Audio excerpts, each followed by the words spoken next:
जय हिंद साथियों। आज के इस सेशन में आप सभी का स्वागत है। आज का सेशन हमारा रासायनिक सूत्रों के रचना को लेकर के है। अर्थात आज के इस सेशन में हम रासायनिक सूत्रों को कैसे बनाएंगे ये आपको सिखाने वाले हैं। 9th से लेकर के 12th या फिर वो कोई कॉम्पिटिटिव एग्जाम की तैयारी कर रहे हों, उन सभी के लिए इम्पोर्टेंट होने जा रहा है। जिस ट्रिक के द्वारा हम रासायनिक सूत्रों की रचना के बारे में बताएंगे, यदि आप फॉलो करेंगे तो कभी उन सूत्रों को भूल नहीं सकते हैं आप। तो साथियों, एक कहावत कहा गया है कि हिस्ट्री, केमिस्ट्री, ज्योग्राफी बड़े बेवफा, रात भर पढ़ा और दिन में सफा। तो अब हम जो यहाँ पे इस कहावत के माध्यम से कहा गया है कि हिस्ट्री, केमिस्ट्री चाहे जितना पढ़ लो वो भूल ही जाता है। तो यदि आपने चाहा, साथ दिया, तो ऐसा नहीं होगा कि हम पढ़ने के बाद भूल जाते हैं। आज का जो ट्रिक है, इस ट्रिक को आप फॉलो करेंगे तो कभी नहीं भूलेंगे। तो चलिए शुरू करते हैं इस सेशन का। तो सबसे पहले आपको कुछ याद करना होगा, जैसे कि हमने यहाँ पर लिख रखा है, आपके समय को बचाते हुए, ध्यान में रखते हुए, यहाँ पर हमने लिख रखा है आयन। कुछ आयन लिखे हुए हैं जिनका सूत्र यहाँ दिया गया है और उनकी संयोजकताएं बताई गई हैं। तो आपको इन आयनों के संयोजकता को याद रखना है केवल, बस। आपको अगर संयोजकता याद है तो सूत्र बनाना कोई मुश्किल काम नहीं है मित्रों। जैसे हैलाइड दिया गया है, हैलाइड में कितने होते हैं? क्लोरीन है, ब्रोमीन है, आयोडीन है, इन सभी का संयोजकता एक होता है। जितने भी हाइड्रोजन फैमिली के तत्व हैं उनकी संयोजकता एक है। आप इन्हें याद रखेंगे तो कहीं सूत्र बनाने में कोई दिक्कत नहीं होगी। कह लीजिए हाइड्रोक्साइड है, हाइड्रोक्साइड का प्रतीक होता है OH-, इसका संयोजकता कितना है? एक है। परमैंगनेट आयन है MnO4-, इसकी संयोजकता कितनी है? एक है। एसीटेट, एसीटेट का मूलक होता है CH3COO-, संयोजकता एक है। बाइकार्बोनेट आयन HCO3-1, इसका जो संयोजकता है एक है। Carbonate ion, carbonate CO3-2 ion, इसे आप कैसे याद रख सकते हैं? जो इन पे चार्ज लगे हुए हैं -2, -1, यही इसकी संयोजकता को व्यक्त करते हैं। बस आपको ध्यान ये रखना है कि यहाँ पे जो प्लस माइनस में यानी कि चिन्ह से सहित लिखा गया है, संयोजकता हमारी चार्जेबल नहीं होती है, यानी कि उसे हम किसी चार्ज के द्वारा नहीं व्यक्त करते हैं। और यहाँ पे देखा जाए साइनाइड आयन है, साइनाइड पे -1 है, तो इसका संयोजकता 1 होगा केवल। अभी हमने क्या बताया कि आयन का हम गणना नहीं करते हैं। पेरोक्साइड आयन है O2-2 आयन, इस पे संयोजकता इसकी 2 है। ऑक्साइड आयन वो -2 है इसका। सल्फेट का इसी तरह से SO4-2 आयन, इसका संयोजकता जो है 2 है। फास्फेट आयन PO4-3, इसकी संयोजकता 3 है। डाइक्रोमेट आयन, डाइक्रोमेट मूलक में इसका सूत्र होता है Cr2, वो 7-2, इसकी संयोजकता 2 है। तो आप अगर इन संयोजकताओं को याद रखें तो आपको सूत्र बनाने में के लिए कोई दिक्कत नहीं होने वाली है।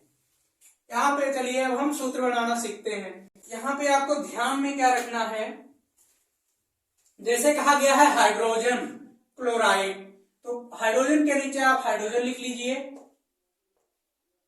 और क्लोराइड के नीचे एक क्लोरीन। इस तरह से हाइड्रोजन का संयोजकता कैसे होता है? हाइड्रोजन जैसे एक कहा गया है कि आवारा तत्व है, इट मीन्स इसका कोई स्थान नहीं निर्धारित है। जैसे यह एक इलेक्ट्रॉन का त्याग करके पहले आवर्त में यानी कि वर्गी फर्स्ट में रह सकता है, और एक इलेक्ट्रॉन का ग्रहण करके क्लोराइड यानी कि हाइड्रोजन के भांति भी व्यवहार व्यक्त करता है, क्योंकि इसके बाह्य कोश में एक ही इलेक्ट्रॉन है। तो अपनी अष्टक पूरा करने यानी कि मतलब अक्रिय गैस के रूप में अस्थायी होने के लिए इसे एक इलेक्ट्रॉन की आवश्यकता होगा।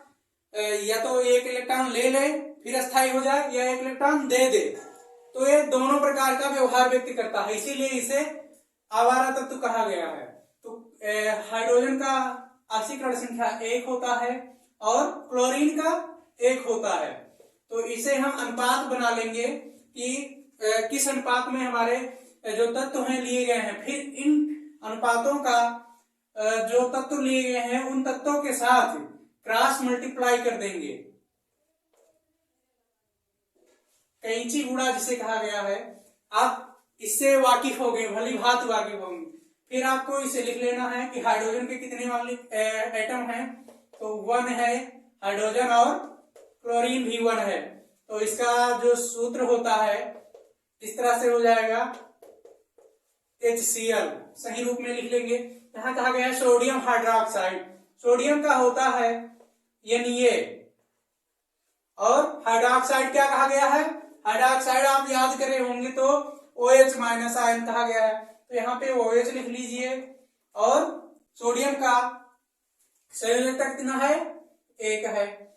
और संयोजकता कैसे आप पता करेंगे, जैसे देखा जाए सोडियम का 1 कैसे आया, इसका परमाणु क्रमांक 11 होता है, तो 2 8 कितने हुए 10 और बाह्य कोश में जो है 1 इलेक्ट्रॉन है, तो 1 इलेक्ट्रॉन को ये त्याग करके अपना अस्थायी तत्व में बदल जाता है।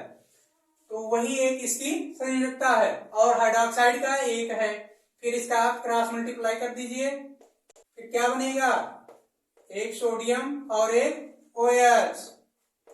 इस तरह से हमारा जो सूत्र बनने वाला है NaOH होगा। यदि आप इन ट्रिक के माध्यम से सूत्र रचना सीख गए तो कभी भूल नहीं सकते मित्रों। एल्यूमिनियम हाइड्रोक्साइड कहा गया, एल्यूमिनियम का होता है Al और हाइड्रोक्साइड का OH। एल्यूमिनियम का परमाणु क्रमांक 13 होता है और इसके बाह्य कोश में 3 इलेक्ट्रॉन होते हैं, तो इसका हो जाएगा 3 एल्यूमिनियम का और हाइड्रोक्साइड का 1। फिर क्रॉस मल्टीप्लाई, फिर क्या बने, एल्यूमिनियम का 1 एटम और हाइड्रोक्साइड के 3। तो इसको हम सही रूप में कैसे लिखेंगे, Al OH का होल थ्राइस। अगला कंपाउंड है हमारा सोडियम और क्लोराइड। सोडियम का 1 होता है और क्लोराइड का 1 होता है। फिर वही प्रोसेस कैंची गुणा, इस तरह से सोडियम 1 क्लोराइड 1 और सूत्र क्या बनेगा, NaCl। ये क्या है NaCl, HCl क्या है, हाइड्रोक्लोरिक अम्ल है, और NaCl एक साधारण नमक है जो आप खाने में लेते हैं आप। अगला कंपाउंड है हमारा कैल्शियम कार्बोनेट। कैल्शियम का होता है Ca और कार्बोनेट का मूलक क्या है, कार्बोनेट का CO3-2। CO3-2 इसका कितना होता है, 2 और कार्बोनेट का इसका भी 2 होता है। देखिए कहीं होगा यहाँ, ये देखिए कार्बोनेट CO3-2 और संयोजकता कितनी है, 2 है। अब अनुपात यहाँ पे बराबर आ गया तो इसे हम सरल कर सकते हैं, यानी कि काट सकते हैं। क्या आया, 1 यहाँ 1 यहाँ, फिर वही प्रोसेस कैंची गुणा। इस तरह से कैल्शियम का 1 और CO3 का 1, जो हमारा सूत्र बनेगा CaCO3 कैल्शियम कार्बोनेट। इसे ही संगमरमर कहा जाता है या चूना पत्थर कहा जाता है। यहाँ क्या है, सोडियम बाइकार्बोनेट। सोडियम का तो Na हो गया और बाइकार्बोनेट का मूलक क्या है, HCO3-1। HCO3-1। अब इसका 1 होता है और HCO3 का 1 होता है। कहाँ है भाई, ये देखिए। फिर वही प्रोसेस क्रॉस मल्टीप्लाई, तो सूत्र बनेगा Na का 1 और HCO3 का एक मॉलिक्यूल, तो ओवरऑल बनेगा इसका NaHCO3। ये क्या है? NaHCO3 क्या है? Sodium bicarbonate. सोडियम बाइकार्बोनेट को और क्या कहते हैं? खाने का सोडा। यही हम जो आप बेकरीज में देखते होंगे उपयोग में आता है, वो है सोडियम बाइकार्बोनेट। तो मित्रों, कैसी रही है हमारी शानदार ट्रिक? आप कमेंट बॉक्स में अवश्य टाइप करके बताएं।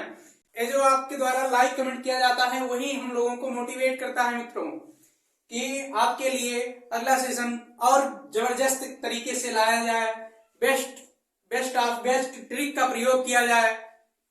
तो चलिए मित्रों, सेशन के लिए धन्यवाद।